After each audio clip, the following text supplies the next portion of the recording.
Siapa yang baru pertama kali ikut pembelajaran sama saya ada? Yang baru pertama kali? Sudah. Yang lain sudah? Di mana? Bandung. Di Bandung NMT. Siapa yang sudah ikut NMT? Yang belum ikut NMT? Oh, sisanya yang belum ikut berarti. Kalau kemarin masih soft training. Soft training itu masih apa namanya, training singkat. Ya. Tentu kawan-kawan semua, saya percaya hari ini kita berada di sebuah pandemi global, betul ya? Ya, COVID-19 yang membuat seluruh elemen porak-poranda dari pariwisata, pendidikan, bahkan yang sekolah sampai saat ini belum jelas, betul nggak? Ada yang masih sekolah? Nah, banyak banget ya. Kuliah, metal, media total, karyawan, coba, oke ya. Tentu membuat semua dunia, semua sektor porak-poranda, betul ya? Khususnya pariwisata, lalu pendidikan, sampai sekarang kuliah pun belum jelas kapan masuk. Sekolah pun sama, kawan-kawan 4 bulan hanya sekolah online, betul ya? Apa disebut daring dalam jaringan, gitu ya. Dan tentu ini menjadi sebuah kesempatan bagi kita semua untuk produktif, ya, harus produktif karena sampai saat ini ya ekonomi setiap hari semakin menurun, betul nggak? Iya nggak? Kalau saya lihat di DPRD Kota Bandung saja, loss potensi, ya, kehilangan potensi penghasilan yang biasanya 1, target itu 7 triliun. Sekarang ini baru achieve sekitar 500 triliun. Berarti hilangnya 1,2 triliun. Apalagi di Jakarta. Ya, biasa penghasilannya 80 triliun jadi 40 triliun. Ya, penghasilan DKI Jakarta. Karena sektor pendapatan nggak ada semua. Hotel tutup, betul? Restoran tutup, betul? Lalu kantor-kantor tutup, betul? Betul ya? Apalagi di kota-kota besar, ya, membuat maka saat ini bagaimana caranya kita harus produktif, ya, untuk menyelamatkan siapa? Keluarga kita, lingkungan sekitar kita. Kita tidak boleh berdiam diri karena sudah cukup lama 4 bulan ini kita berdiam diri. Saatnya perubahan, kita menjadi anak-anak muda produktif yang bisa membahagiakan kedua orang tua. Nah, kalau kita melihat, berkaca pada itu, apa yang terjadi di dunia ini saat ini? 2 hal. Pertama adalah krisis kesehatan, betul nggak? Ya, ada yang bertanya di sini ya, Pak, kapan corona ini selesai? Kapan kira-kira? Nggak ada yang tahu. Bahkan bisa dikatakan sampai 2 tahun ke depan aja belum tentu selesai.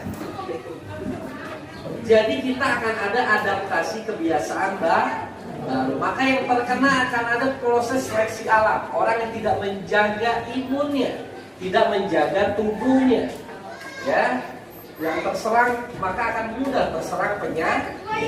Beruntungnya kita bisnis di produk yang bisa dikatakan sebagai anti corona, yaitu propolis. Karena ini salah satu anti imun terbaik, betul ya. Bahkan kemarin saya sedang main bola, ada yang nyamperin saya, Al, katanya, itu propolis bagus banget tuh. Saudara saya ada di Jawa Tengah, saya indikasi positif, sudah swab test, ya enggak. Setelah itu menggunakan propolis, ya enggak. 14 hari kemudian dites lagi negatif. Ya, jadi produk kita ini produk unggulan, ya, salah satu produk terbaik, itu yang harus kita paham. Ya, lalu yang kedua adalah krisis ekonomi. Banyak yang di PHK, betul nggak? Banyak yang diberhentikan, betul? Mungkin ada salah satu dari orang tua kita, atau ada dari keluarga kita, atau ada dari saudara-saudara kita. Ya nggak? Pabrik saja banyak yang tutup, betul ya? Untuk berhenti untuk produksi, ya. Bahkan banyak yang mengalami kerugian, apalagi kemarin bulan suci Ramadan. Ya nggak, kemarin saya ngobrol dengan salah satu member ya, Pak Tio ya, yang kerja di pabrik dan kebetulan beliau bagian finance. Beliau mengatakan perusahaan saya sudah produksi 1 juta piece untuk lebaran. Tiba-tiba terseranglah corona. Ya, sebelum negara api menyerang itu habis. Tapi setelah terserang, mau tutup lagi semua. Mau di kemana? Akhirnya numpuk di gudang. Maka gajinya steng-steng, barang sama uang nih. Karyawan bahkan menghentikan produksi. Dan rata-rata perusahaan untuk produksi uangnya dari utang, bayangkan. Maka terjadi kerugian yang begitu besar, resikonya, maka bisnis luar sana besar nggak? Bahkan menurut finance yang member tersebut sebenarnya tidak boleh membocorkan, ya nggak?